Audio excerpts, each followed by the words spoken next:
अस्सलाम वालेकुम दोस्तों, मैं हूं मोहताम कलिया। आप देख रहे हैं मेरा यूट्यूब चैनल पंजाब खेती। आज का जो हमारा मौजू है मटरी के बारे में है कि कौन सी मटरी का बीज इस्तेमाल करना चाहिए, कितनी पैदावार देता है और इसका तरीका काश्त क्या है। इस मौजू पर आज हम बात करने वाले हैं। अगर आप मेरे इस चैनल पर नए आए हैं तो आपसे गुजारिश है कि मेरे इस चैनल को सब्सक्राइब करें, वीडियो अच्छी लगे तो इसको लाइक करें, शेयर और कमेंट करें।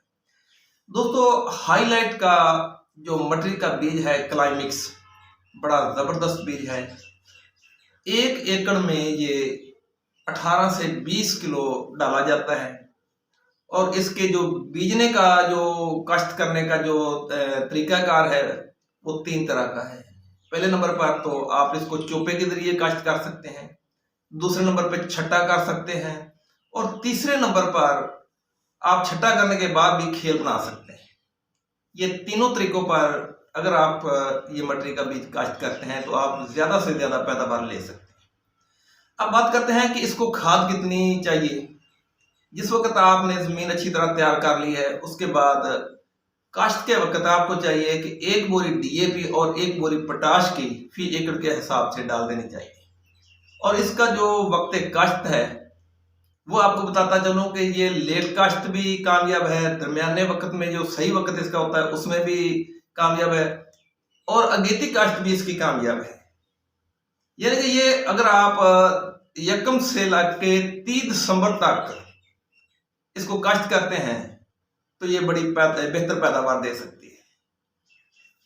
दूसरी इसकी बात यह है कि अगर आप चाहें तो भारिया मकई में भी आप इसके चोपे लगा सकते हैं।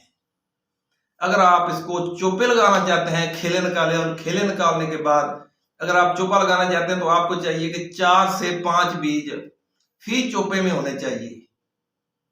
और दूसरा तरीका यह है कि अगर आप छट्टा करना चाहते हैं तो 20 किलो फी एकड़ के हिसाब से हाईलाइट वालों का ये जो बीज है क्लाइमिक्स, इसका आपने 20 किलो फी एकड़ के हिसाब से छट्टा कर देना है, उसके बाद सुहागा कर देना है। अगर आप दूसरा तरीका एक और भी आजमा सकते हैं कि सबसे पहले आपने जमीन अच्छी तरह तैयार की, ये रोनी वाली जमीन की बात कर रहा हूँ। जमीन तैयार की, जमीन तैयार करने के बाद आपने उसका मटरी के बीज का छट्टा कर देना है, उसके बाद खेले निकाल देने।